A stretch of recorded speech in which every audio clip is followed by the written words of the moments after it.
At DePaco Credit Union, we value your health and happiness as much as your financial well-being. We encourage the volunteer spirit by providing DePaco employees with the tools and resources to help grow our communities and support the causes that matter to us. We believe that giving back not only strengthens the places we call home, but also enhances our overall well-being.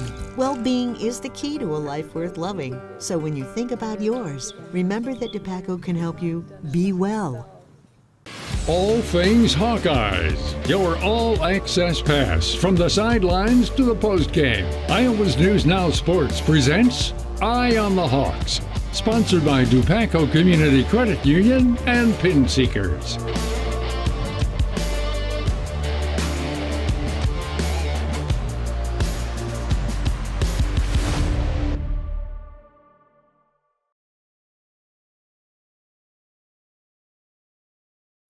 Something I told our players in the locker room, this is a feeling you can't buy. You just can't buy it. You got to earn it. You got to go out and fight and compete, and they certainly did that.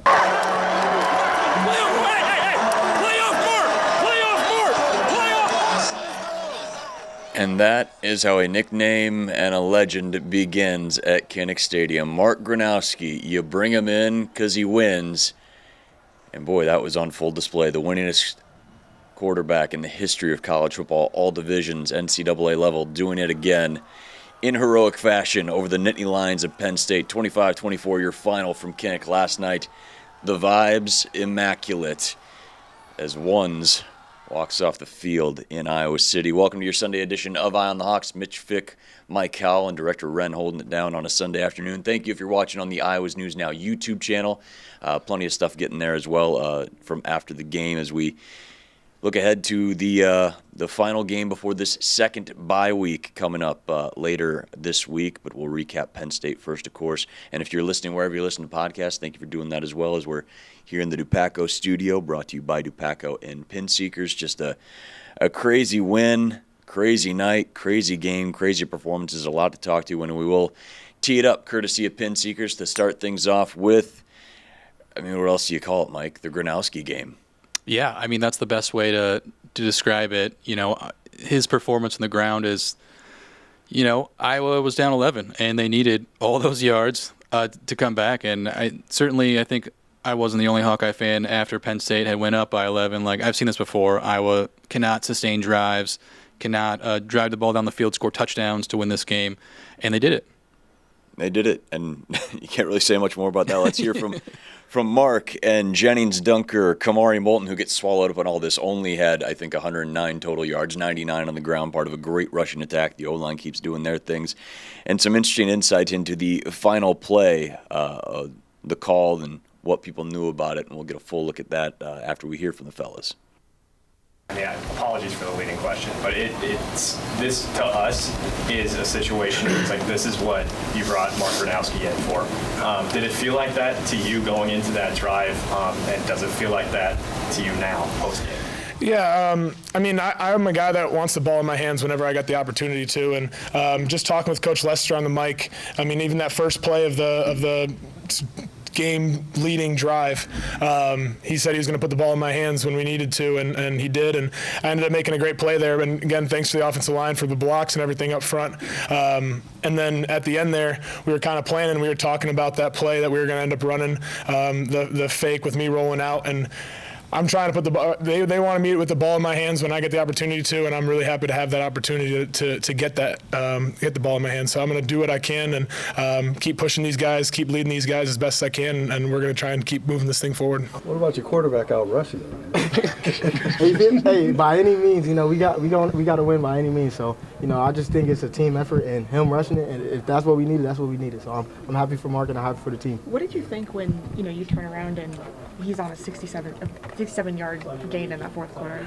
He just putting the team on his back, really, just being the leader that he is, and just knowing that any play it could be our play, and just knowing that this drive could be our drive. That was crazy. I don't know what he's going to do, so it's pretty awesome to see, and he's fast too.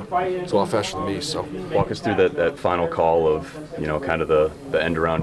He ends up on the other side of the field of just when you see him streaking down the field and you know that clinches it, I can't imagine. Yeah, again, I didn't know he was keeping it, so I just went gap left, and drove my guy down, and then I just see Mark running and then slide, and I was like, oh, this is awesome. Was that not the call for him to keep it then? It probably was, but I just listened to the run. I didn't, so whatever. There you go. I'm just blocking my gap. That final play, was that your call to keep it? Me and Lester's been talking about that one for a long time. If you look it up, there's a play that Syracuse ran a couple years ago, had an awesome fake, just like that, had a guitar fake like Aaron Rodgers always does. And when he told me, I was the only one in the huddle that knew it. Nobody up front knew it, and ended up making a great play out of it. It was fun. Mark talking about Syracuse 2023 against Purdue. So if you're watching on YouTube, here we go. And if you're not watching on YouTube, this is the one you want to watch. Mark Gronowski, again, 130 yards. That's the most for any quarterback in a single game in the history of Iowa football. And he did it all sorts of ways. You had the push with Hayden Large there, and then in the third, gets loose on this one. And, boy, you thought maybe he had a chance to take this one as well. The knee looking fine. He said it was feeling good. But they maintain he's still not 100%. And, boy, he gets to be 100%. Called his own number on this. Sounded like he switched to a run and then kept it himself and then goes crazy on that one. And, boy, it was on. That turned things, to your point, Mike. It was 21-10. You go 21-16. You missed the two-pointer, and you just felt like, oh, this is the Mark Gronowski that you heard about in Brookings that may not always throw for crazy yards, but just gets the job done over and over. This play right here, too, with 67-yarder. On the little option read, Michael Robinson had a good breakdown of what he suspected it was.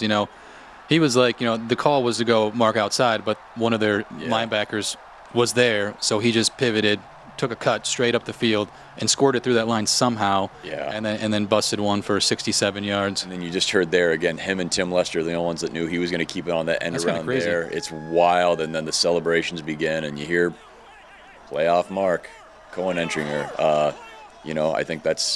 I don't think they're saying like, oh, this is the guy that's getting us to college ball playoffs, although that is very much on the table. It's going to be a hell of a tough time to go win out and get to 10-2, but I think he's talking about this is the guy that when the lights come on in the FCS playoffs, this is the dude that takes the Jackrabbits to the promised land. And again, you just can't say enough about Tim Lester. Boy, that guy can call a game. Unbelievable. He's been terrific. And then at the end of this video, if you're watching, Caden Weegens is the guy that scores the game-winning touchdown and all this, so we figured we'd end with that. A heck of a play for him. His 7th career touchdown at Iowa, and hadn't had a game winner yet. He's had the punt returns, he's had a kick return, a couple kick returns now, but what a moment for the kid from Williamsburg. And we'll see another former Raider coming up later in this as we switch over to the defensive side. But, man, not to get into, like, recency bias or anything like that, but I cannot think of a game where it was just, here's one dude doing it. It's C.J. Beathard was that leader where it's like that guy can make plays. Mm-hmm. But it was an incredible defensive season for the Hawkeyes that year. Desmond King, who was on the sidelines, was the Thorpe Award winner. He had a great running game as well, great tight ends. Matt Vandenberg was catching anything and everything. Devon Smith was fantastic. But, man, I don't remember when it was, I guess kind of like Caleb last year where it's just, all right, they'll figure it out. But to have it at quarterback, man, I can't tell you the last time felt like Iowa just had a dude there that was, it's like what Iowa State has with Rocco Beck, where we've talked. Like, his numbers might not be crazy good at the end of the fourth quarter, but if you need 3 yards late, he'll find you 3 yards in an inch. He'll just get it done. And, man, it's when you have that type of player, you believe you can win every game. And it's a welcome. It's refreshing to see too, given the past 4 years that, like I mentioned, when it was 21-10, I'm just my recency bias, the Hawkeye quarterbacks. I'm like, how are we going to score 2 touchdowns, right? But with Mark at quarterback, he can make those long drives, and that second touchdown drive wasn't long; it was 2 plays. And at that point, you're thinking, did we score too soon, right? Because there's 4 minutes left or 3 minutes left, Seen 3.5. Story before, yeah. And you're like, Penn State only needs 40 yards, and you need a defense to stop. And they looked good. I mean, hey, Ethan Grunkemeyer and Jackson Smolik, Dowling Catholic alum, they were kind of switching off. But, man, Grunkemeyer, like, you got your quarterback, Penn State. Don't worry about it. That's not what fans are saying. Penn State fans. I'm sure Penn State fans are just livid about it. You thought he played well? Because I thought he was all right, average. 19 years old, under the lights at Kinnick Stadium in the night game. Like, man, I didn't think that kid blinked a whole lot. I mean, he throws the pick to Xavier, and Deshaun Lee makes an unreal play, and we'll hear from them in a little bit. But man, like, for your first start, and you come out and play like Yeah, that. definitely Man. a difficult situation. Yeah, and give him some slack, Happy Valley. for real. But, I thought, and Drew Aller hasn't even really played that well this year before leading up, the second half of the Oregon game aside. I guess I didn't see anything that special, but Katron Allen was just a beast. And, going back when you said, a one-man show, I know you're meaning with the games on the line, but Kamari Moulton had a game. I mean, he averaged, 7 yards a carry? 5.8, 17 carries. Yeah. He would have been over 100 yards if that one quick pitch, which I hated that play call. For as good a game Tim Lester did call, I hated, man, you've been running in the tackles, the quick pitch. He lost 5 yards in the fourth quarter. But he would have had 100 yards if not for that. I mean, he's RB1. I know he was banged up, and there was is Xavier going to be the guy now? Or, hey, Jazz is always steady, and hopefully Jazz is back next week. But, man, Kamari has just turned – you still picture the guy from 23 against Western Michigan who looks like he's 170 pounds out there and just comes to the podium for the first time like, oh, yeah, you're 18 years old. You're still kind of a kid. And he's still that kid, but, man, then he gets out on the field and he runs more and more like Caleb every time. Just the physicality. He's got the speed. He's got the quickness. Man, he's turned into a heck of a player. It's just, Mark, when your quarterback busts out and as Kirk alluded to in the postgame, he's our biggest back. So you use him the best you can. It's kind of wild, too, because some of those runs you could see, and obviously he's a 235-pound quarterback. He doesn't have, that top-end speed, but to get those 60-yarders, it's how is this happening? And then it boggles my mind 'cause at some point I was and I didn't do a deep dive on this, but it seemed like Penn State was not, especially in the fourth quarter, not spying him or trying to contain. That kind of confused me at why they weren't okay, their quarterback can run. Why aren't we looking for that? And maybe they did, and Iowa just beat them. That 67-yarder, I think he broke a tackle through he got into the linebacking core and broke one. But some of the scrambles where he went back to pass and then he that one actually, and I wanted to say this, hated the Peacock experience. My app crashed 3 or 4 times, and then I couldn't sign in. I had to watch it on my brother's Xbox. There's one time where there was a scramble, and I think it was the first touchdown drive in the second half where he went for 34, 38 yards. Yeah. Right when he crossed the line of scrimmage, my app crashed. I'm like, whoa. I didn't even know if he got it. It was third down. But anyway. With a weekend full of first world problems. I know, right? Yeah, oh, man. He, and he had, the slide that was half a yard too early. They had I can't believe they didn't check for targeting on that one where he took a hit to the helmet. I don't know if the slide? If your app was up for that one. I thought so at first, but on the replay, I don't know. Did you watch? I thought he didn't hit him in the helmet. I watched a little bit. I was 1 in the morning, and I fired Peacock up and was watching the replay, and I'm editing and stuff. But my camera shot, you just I dropped down because I'm oh my gosh! I was on the other side of the field, I was in the south end zone, get up, Mark. I hope he's okay. Worried, but speaking of targeting, they did talk about the one they picked up on Jonah Pace. Yeah, or they were yep, that's absolutely targeting, and then as he's saying it's absolutely targeting, they picked him. So Jonah's all right. Yeah, it's a tough nobody rule. Knows anything anymore. You know what I mean? It's just I think it was a 50-50, but again, the rules experts saying 100%. Not that it, but it would have given him 15 extra yards, but. And then right as the rules experts is saying that, it's just funny when he's we're picking it up. Yeah. Thoughts on the passing game at all? I know that gets covered up in all this. He starts 2 of 7 for 14 yards, I think he ends 8 of 9, 8 for his last 9, I think, for 54. To their credit, if you're running as well as they were and having those big chunk plays, 67 yards, your longest play of the year, you don't need to. It's Brendan Sullivan against Wisconsin again. You don't need to throw it. The stuff that you did see, though, I don't know, any thoughts on that? I thought they'd go to the screen game a little more. They ran a couple times, and one of them got a crucial first down on a third. I guess that wasn't a screen. That was just a dump off. The one thing I did, and this is why I was why didn't they put a spy on him when dropping back to pass, is there were 3 throws that I thought that were incomplete that I'm the first one was that to Reese Vanderzee. That would have been a 50-50 because the corner was in good position. The one at the end zone. But he just threw it out of bounds in the first quarter. And it's Reese is a big guy. I'd like to see him 50-50, try and get him a chance to play. The one to Sam Phillips in the first quarter with 2 minutes left, that one should have been a first down. Yeah. But it missed it. Again, overshot. I guess you'd rather overthrow than underthrow. But at the same time, that was that pocket where it's open, where if you want to play at the next level, you hit that throw. and then the 2-point conversion to KJ because that play was there. Yeah. It was a pick play, and the Iowa receiver didn't really pick him, but it kind of took the inside slot guy kind of off his route, and a good thrown ball. That's a 2-point conversion, and you're up 3, and you're not worried about losing the game. So, I mean, at the end of the day, you still get the win, and the ground game impressed. But those were the 3 where I'm like, man, you think Mark would be able to make those throws, and he didn't. So if you're nitpicking, that's what I wrote down in my notes. And again, when you throw for 67 yards, anybody who's just box scoring it is like, threw for 67 yards. Why are you guys happy? Like, yeah, the totality of everything else. That I loved that first. I haven't watched the replay on TV because I looked away when I was firing it up on the replay. I loved that first. I think it was the first pass out to Weegan that I think he just dropped. He was a little behind him. He was a little behind him.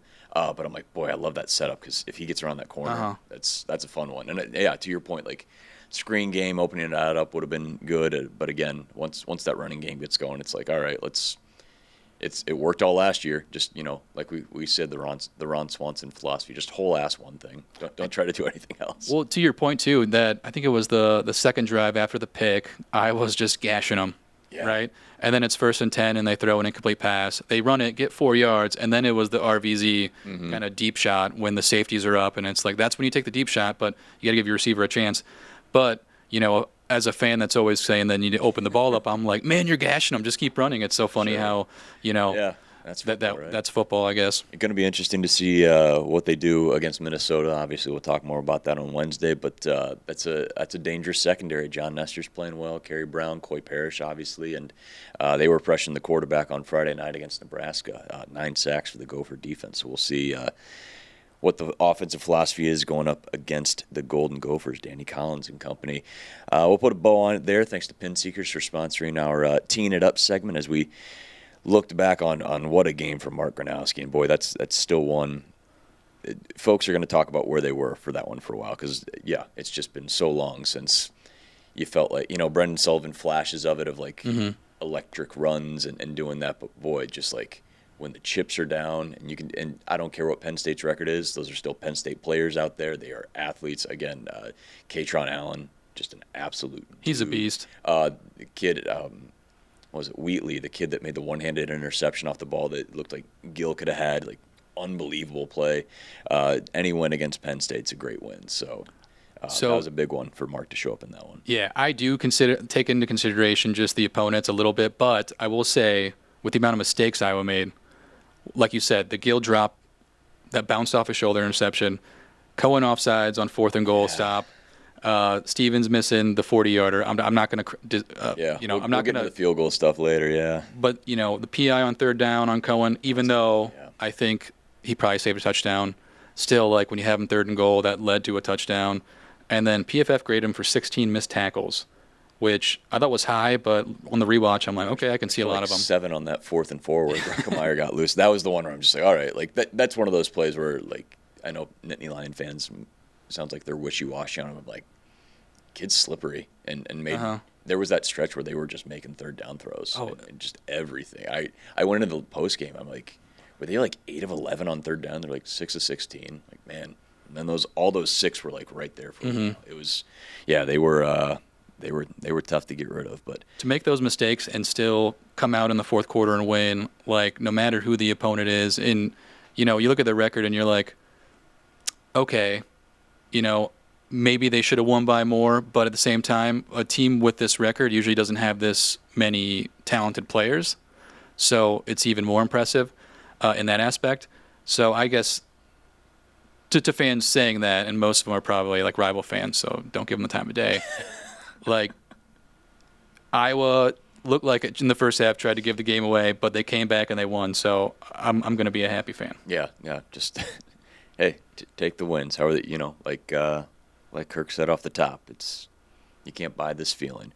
The Doughboys, though, speaking of monetary puns there, they may be back. Deshaun Lee with as good of an interception as you'll ever see.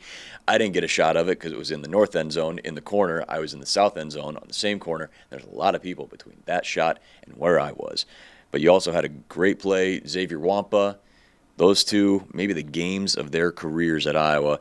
Didn't get to talk to Xavier after the game because he was getting his ears stitched up again, because that's still a thing. If you were watching any of that coverage leading up to this week, had his ears, something in his helmet, was messing with those. So he had 9 stitches, so he missed postgame last night because he had to get stitches again. Did they say anything? He was limping on the last drive. I don't know if you noticed that, caught that, or I didn't see. No. It was one of the last plays of the game. He went on the sideline and kind of got a hit on, slow to get up, and then on the next play, it was a timeout, and he was limping off. So I didn't know if there was any. He played, though, so they didn't say much. I didn't hear any injury news. We were told in the post game, he's got to get stitches in his ear again. So, but he did. I felt bad, and we'll talk about it a little bit after we listen to the sound bites. You're going to hear from Kirk first about Xavier's journey, and then a little messaging through the media from Cohen Entringer and Deshaun Lee.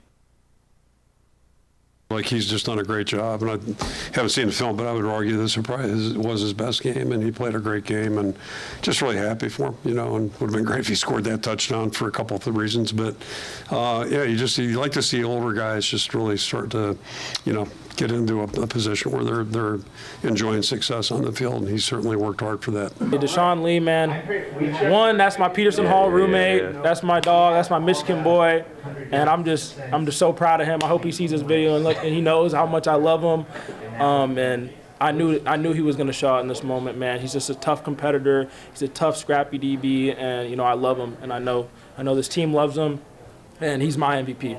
Cohen just called you his MVP. What does it mean to have a game like that in a spot like this? Oh, man, it feels so good, just knowing you got your whole team just believing in you no matter what. Just showing up every single day. You got guys like Cohen, Lutmer, TJ, Xavier. Like, you got those type of guys pushing you every single day in practice. It's hard to show up every single day when no one's watching. So just having those guys believing in me, that just means a lot to me.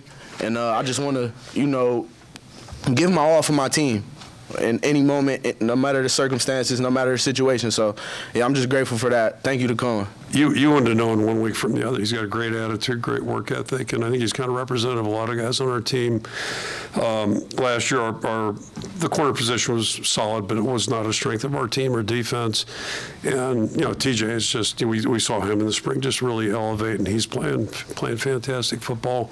And Deshaun's kind of done the same thing, but specifically, he could have pouted last week, I guess, afterwards or during the game, but never saw that. He came out Monday and practiced really well. He's focused on the right stuff, and it showed up tonight, and that interception, I mean, holy smokes, that's pretty good. So you like seeing that. It's gratifying to see a guy who's got a great attitude, great work ethic, get rewarded for that. And I can't remember him and our team's kind of like this, but I don't know if I ever see Deshaun have a bad day. Every day he's just a positive, hard-working guy. He's always a fun guy to talk to, too. Let's start with Xavier Wampa's first interception since the opener in 2023 against Utah State. I'd like to publicly apologize to Xavier because I posted earlier that it was his first since the Music City Bowl in 2022, and he kindly reminded me, and it was all lighthearted of like, oh, I didn't know it had been that long. I thought I had one against Utah State. Like, yeah, you did, man. Sorry about that. So Xavier Wampa, man, and you see the blood there on his ear during the celebration. Yeah, had to get the stitches back up again, and then, man, Deshaun Lee, just so freaking happy for this kid. Drawn a lot of ire outside of the building, a lot of noise about him.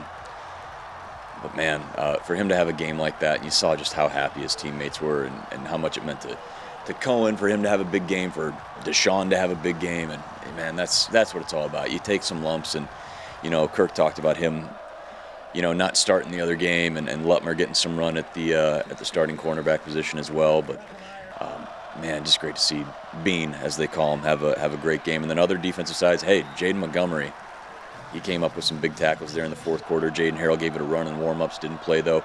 Big fourth down stop here. Teams. And watch Zach Lutmer after the fourth down stop, just right in the eyes of Grunkemeyer. Lutmer really becoming a great leader. And then Derek Weiskopf, told you to be another Williamsburg Raider. First career tackle on special teams after the little muffed kickoff there. Great to see Derek get a tackle there. Man, we were talking about him, Buffington, and Reese, and how they were all coming along. Now all those three freshmen have tackles this year, so awesome to see that. How do you feel about the defense after, again, it was asked a little bit in the postgame too.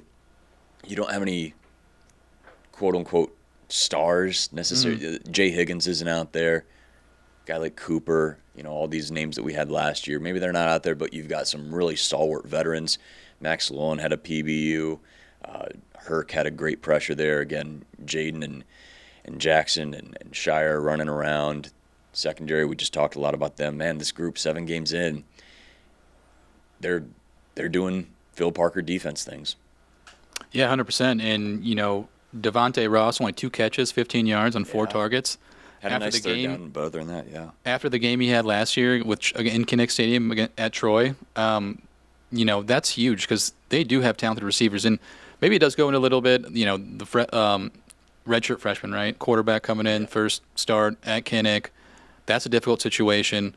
And him and Trevor Pena only had 5 combined catches. Yeah. And did who's the other receiver? Did he have a catch? I don't think so. He might have had 1. Thought everybody had 1. Yeah. So those corners did really step up, and like you said, Xavier, I thought that was the most impactful game I thought he played. Had a forced fumble in there too. I didn't realize until after the game checking the box score. I have the forced fumble shot. You can't see it's 1 back there. It's all a sea of humanity. And at some point this season, you hope that a fumble like that. I know they had one against Wisconsin. Will land in front of a defender. 5 of them. Yeah. Jaden Harrell's forced a couple of them. Like at some point, that's you talk about where are the turnovers, and they're starting to pick up a little bit. It's like there's been 5 instances where the ball's on the ground and it's just whose hand gets there first. I mean, you can only do so much. You force it loose, that's an effort in and of itself. But yeah, this was again, just talked about everything with, and the players said this too, just very, very complimentary and respectful of what Penn State players have been through and having to adjust everything. And man, those guys played their tails off. They played a heck of a game on both sides of the ball, and that's again, it's still Penn State athletes, no matter what their struggles are. Like that's always going to be a tough offense to go up against. Katron Allen's been playing football for years and years. Nicholas Singleton only had 6 carries, but man, those are still dudes. And aside from that little stretch where it just felt like the defense couldn't get off the field there in like the third quarter specifically, and a couple 4th down conversions as well. Man, this defense just keeps finding ways, and that's the cornerstone and the hallmark of Phil Parker's defense. Kyron Ware-Hudson was the other one I was thinking of. He had 0 catches on the night. Didn't have 1. That's to limit those 3 talented receivers to 5 catches and less than 40 yards. Pretty impressive. I will say, and I want to get your take on this. Yeah. Awesome interception by Deshaun Lee. Unbelievable. I was kind of hoping they ruled him out. So there was I think you get the ball at the 3.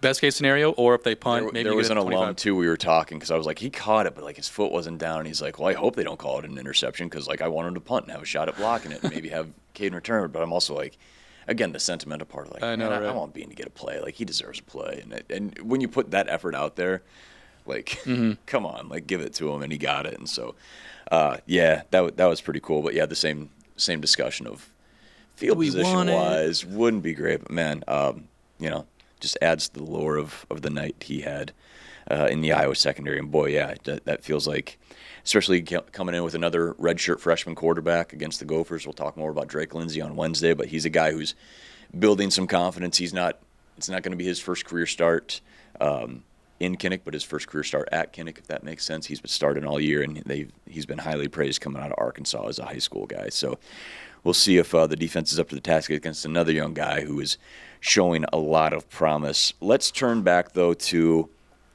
what would have probably been pointed to if Iowa loses this game as the critical decision. End of the half, Drew Stevens with already a miss, sitting tied with Nate Kading for the most career field goals in Iowa history. Kirk makes the decision to put him out there for a 66-yard attempt. 66 or 67. I've seen both. I'm still not 100% sure. Broadcast said 66, but okay. Why would I go against Peacock? 66 yards. Timeout was called during his first attempt, and it was short. They continued to go with it. It gets blocked. Perfect bounce. It's Claiborne blocking a punt at Penn State in 08, or 09. Was it 09? 09, yeah. I was there. Yeah, 08 was here, and Murray kick doesn't pay for a drink anymore. Boy, it was just the ultimate, just gut punch, dagger to the chest. And Kirk Ferentz was asked about it by Michael Loss after the game. He brought it up independently, actually. Kirk did a couple times, saying it was a bad decision. If you're listening to the podcast, you'll hear on the audio version the emotion and the pauses. But if you're watching on YouTube, just watch Kirk Ferentz's body language as he answers this question. You mentioned a couple of times that you made a bad decision on that field goal. What made you make that decision, number one? Number two, did you address it in the locker room immediately at halftime? And thirdly, this may be an oversimplification, but did these players bail you out tonight? Yes. yes. And then the first question would be, it was probably, 5 yards beyond like what we said was like stretching his zone a little bit. But, sometimes you just, it was bad. It was an emotional decision. So you had two risks on that. You had the risk of them running the thing back, Auburn, Alabama. The other one is, the further away you get, the lower the ball is going to come out. So it was a bad decision. We should have just, closed out the half and come back and played from there. But because the biggest part was just the momentum swing. Things were going okay. We were doing some good things and feeling a little bit better, and boom, now you're dropping an anvil right on the team. So, but I owned it. Remember the first thing I told him.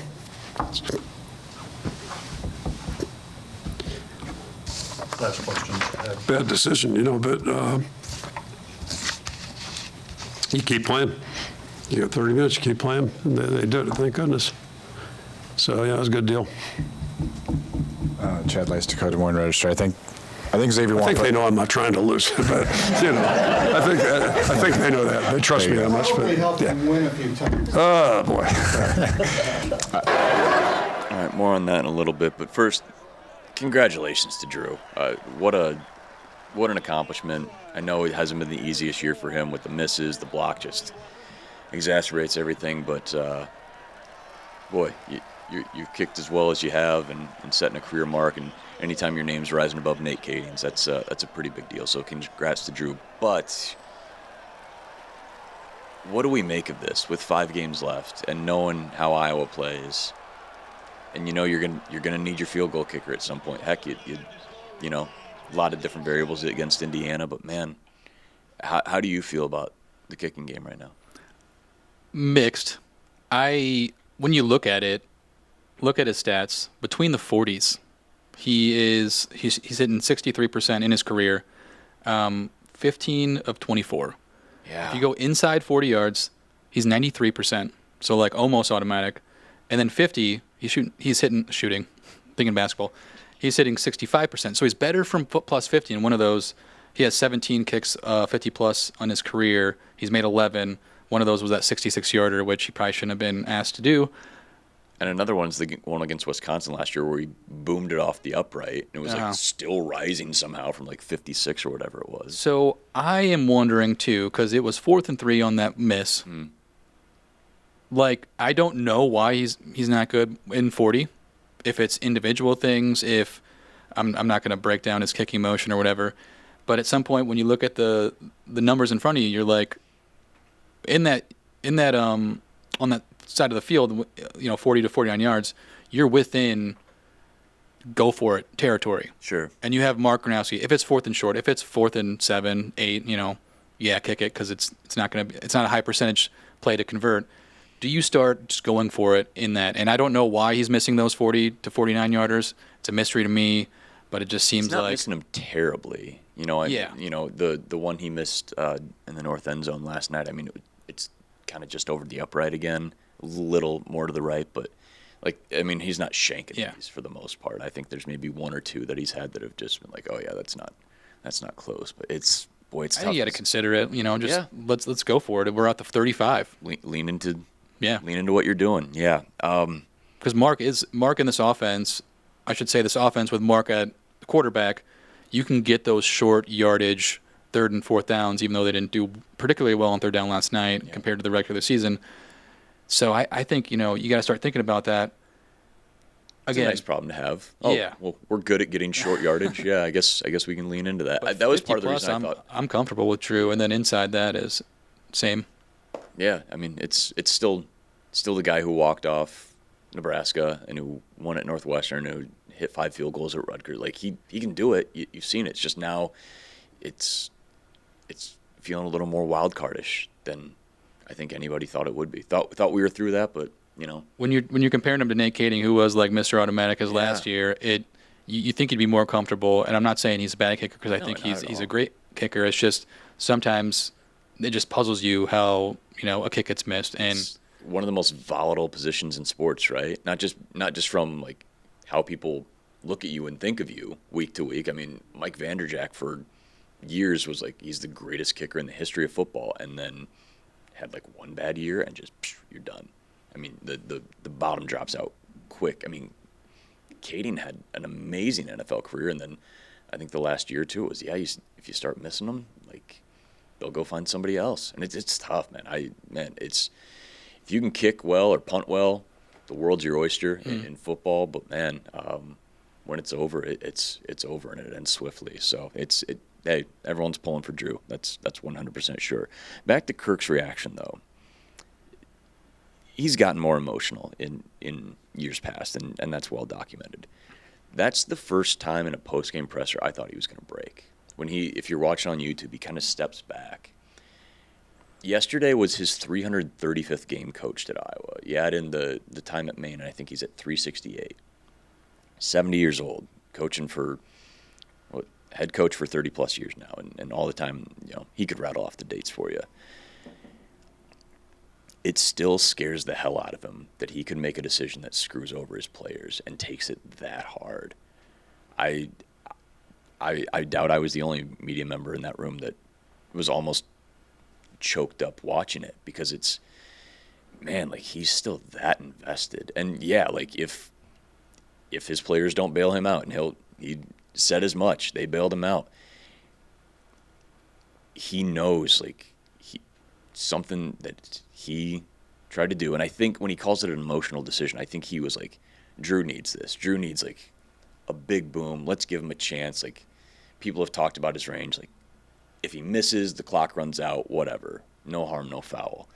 But the fact that he's like, man, I made a decision like that, like off the beaten path, focused, trying to do the nice thing. Your heart's in the right place, but like I think his life flashed before his eyes there in some respect of just like, man, I almost cost our team a win. And, he says every year, like how tough it is to win every game and all that. And it was just, that was tough to watch in real time, him kind of process that as he heard the question and thought about it and got to the locker room and, 70 years old coaching all these games. And he's still just like that pit still sits in his stomach of, I could have cost the team the game. And that's, man, hope to be as passionate about my job at 70, right? Well, those football coaches and, players, they're super competitive, so I'm sure making a decision that would cost you the game would weigh on you like that, especially when you're trying to, and I'm not saying this is Kirk's last year, I don't think it is, but it's, he's 70 years old, so he's eventually going to hang it up.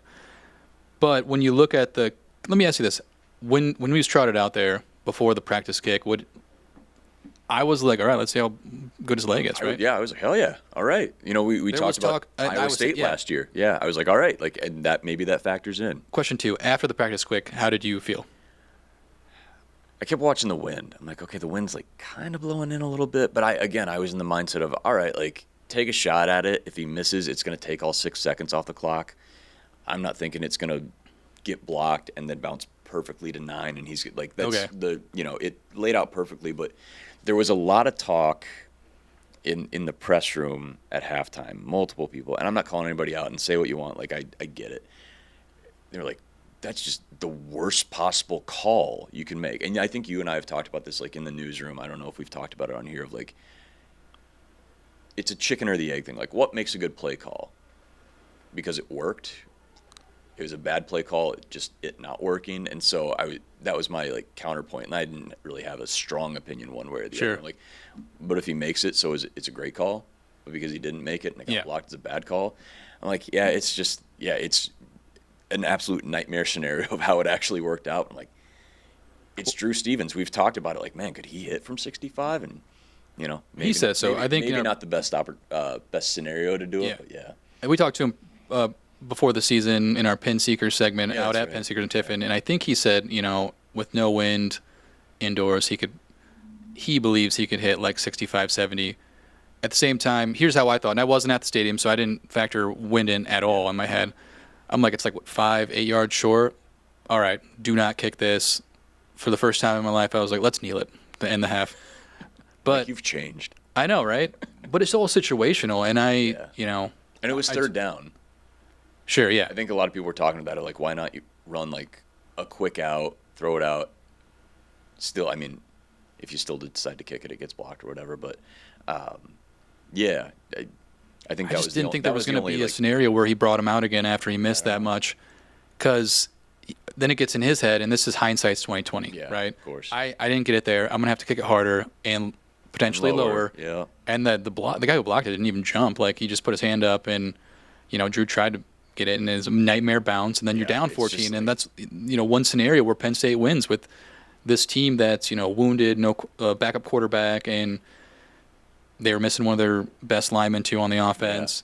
Like, it felt like destiny. Yeah. Terry Smith, I watched the pregame interview with him, and he's like, we're going to shock the world. I'm like, that's the play. I think he said we're going to unload the clip. Yeah, that's what it was. It was shades of Claiborne in 09. Yep, again. sure. It was like, boy, like that's the one, and that's the spark. And we talked all week about this is a dangerous Penn State team because they got nothing to lose, but they still have all those guys. Terry's been in the program for 10+. He's an alum. Like, man, like this is how Penn State gets back on track. And boy, I know they're 0-4. I know they've lost 4 straight, and everything's upside down and sideways. But those 4 losses are what, by a combined 8 points?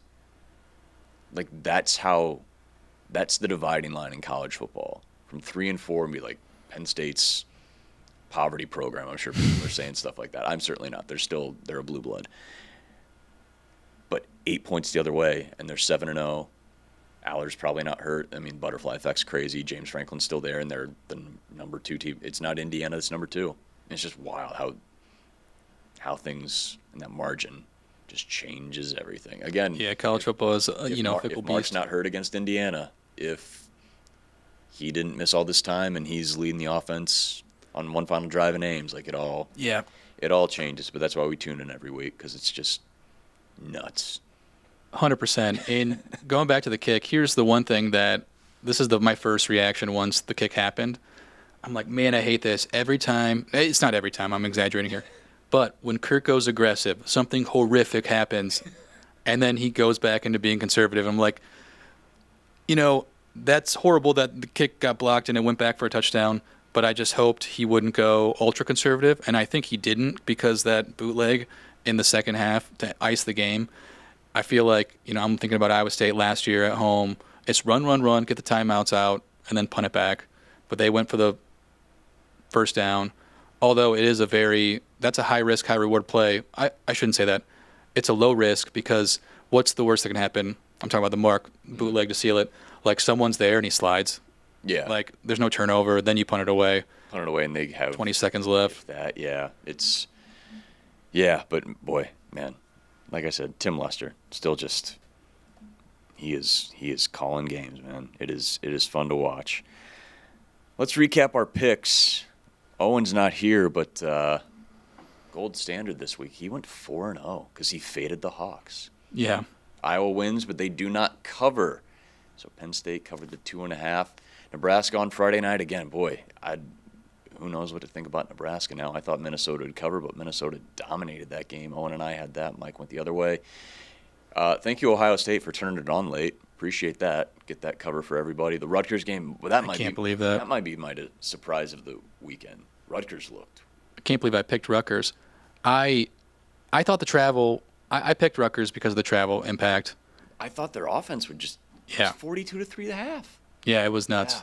Yeah. I couldn't believe that. And then Penn State, of course, covers at Kinnick. So Owen right now, man, 17-14-1 on the season. I'm 14-17-1. But I was 0-4 to start. It's important to keep that in mind. I'm over 500 since. You're getting back there. Getting back there, and Mike's right there in the middle, 15-16-1. It's been not bad. It's been a roller coaster. Man, a 4-0 week. That's Pretty impressive. In a season like this across college football, man, if you can go 3-1, hell, if you can go 2-2, I'm proud of 2-2 this week. We'll take that. So I was thinking of this because, if there's a world where Iowa doesn't go for 2 in the third quarter, kicks a field goal, and then, they don't miss 2 points and Iowa wins by 3. And then we cover. But I wanted to ask, these are the things that keep you up. I think analytics says go for it in that scenario. It was midway through the third. It would have brought the game to a 3-point game instead of a 5-point game. Mm-hmm. But Iowa misses. Do you have any issue with that call? I tried to look up 2-point conversion stats. I can't find it. I just can't remember many times where they actually convert on a 2-point play. Yeah. You had to on the last one, so obviously you go for it. I thought it was a good play call, not a good throw. I didn't know. In the moment, I wasn't expecting a 2-point conversion. I didn't know if that had anything to do with Drew. But then he came out and hit the other field goal. Thought it was so I kind score of wise. I was like, yeah, maybe, but it was the third quarter, so I was like, all right, I don't know if any keyboard warriors were talking about chasing points or anything like that, but yeah, once I saw him line up, I'm like, yeah, sure, make it a field goal game. Like you feel like, that's Iowa trying to get in the margins there, I suppose, and yeah, it didn't work out. I to your point too, like the play call, just need to put it on there, but yeah, it all worked out, so we don't worry about it. Yeah. until it pops up again and does matter, and then everything goes to hell. It was one of those scenarios where one of my friends in the text group was like, I think people were saying analytics said go for it to make it a 3-point game. But there's also, a scenario is don't chase points until the fourth quarter. Yeah. And I don't know which one I look into. I just thought it was a big moment in the game, and if you don't score that last touchdown, well, heck, even if you did and Penn State marches it down, kicks a field goal, like that's the difference. Yeah. We might be talking like two-point conversion calls instead of a Iowa win, but luckily did not happen that way, and the Hawks won. Yep, so we'll just flush it and look ahead. Again, coming up on Wednesday, we'll look ahead to the battle for the Floyd of Rosedale, Iowa's last game before their second bye. 2 5-2 teams that are 3-1 in the Big Ten. Boy, whoever wins that one gets bowl eligibility going into November. You get to keep Floyd, which is always nice, and a 10-win regular season is still on the table. And boy, if you can win 10 games in the Big Ten in 2025, you got a shot to play in the postseason. So a lot to watch. And we know now, just over the last few hours, get that game on CBS 2. Heck yeah. Tune into CBS 2. Thinking about that before we wrap up, big picture, because it is in the view right now. Iowa wins out. I don't think they're a lock, but I think they're a really good chance of making the playoff. Obviously, that's a win. You got to beat Oregon. You got to beat USC. But your losses would be to one of the teams that probably plays for the Big Ten title, who's got as good a shot as anybody to win the Big Ten and win a natty, and Iowa State, who we'll see what they are the rest of the year. Yeah, 100%. Not bad losses. And you'd obviously have one great win. I think I'd argue two. If you can win at USC, that's a big. And I know USC. That's where I was going to lead into, because USC just lost this weekend to a good Notre Dame team. Very good Notre Dame team. But let me look at their schedule, because that's 2 losses. There's a lot of 5-2, 3-1 teams in the Big Ten too. There's like 6 of them. Northwestern. Hey, Nebraska 5-2. Stop talking crap about Northwestern. I know it was Purdue, whatever, but that team gave Oregon a hell of a run and just lost to Tulane in the opener. But man, that Northwestern team's, I'm glad Iowa doesn't play Northwestern this year. How about that? Anyway, like Nebraska losing, I think hurts your chances, even though, I think a nationally ranked more wins Nebraska team does more for resume than Minnesota, even if they do, I don't know how many games they're going to win. Yeah. Minnesota got 1 AP vote this week. Iowa got none. Iowa got 17 in the coaches poll. But 0 in the AP, which I think is fair, just looking at their wins. What do you put more stock in? The wins or losses? The AP poll or the coaches poll? AP. Okay. I don't think the coaches. I mean, I'm sure it should be the SID poll, right? This is another podcast. I don't know. Rankings up until a certain point in the year. I just who knows? I mean, look at what the preseason was. Yeah, that's a whole nother tangent podcast. But yeah, it's weird that I thought both of them would get more votes. I thought both would be receiving votes. Maybe not a ton, but you're like, man, 5-2, 3-1. Both Iowa and Minnesota? Both coming off nice wins. That's fair, but I think looking at a national perspective, I saw some, Iowa's wins don't look impressive on paper. They just don't. Sure. Yeah. And I think Penn State still has a lot of talent. That Rutgers one just took a big hit, yeah. Huge hit. Oh, man. But Penn State, Rutgers, and what's the other Big Ten win? Oh, Wisconsin. They don't have a conference win. When you put it like that, yeah. So, that's why the games down the stretch will be so important if you're putting together a resume, but it still is going to be a lot to beat Oregon at home. Even next week, beat Minnesota at home. Yeah. That's going to be a tough game after they played so well against Nebraska. So they've got an extra day's rest. You just play a night game. Yeah, it's all going to be interesting. So we'll dive into it a little more on Wednesday. I believe do we have a basketball podcast next week as well? Not next week. We did our 2 previews for the men and women. They're up right now.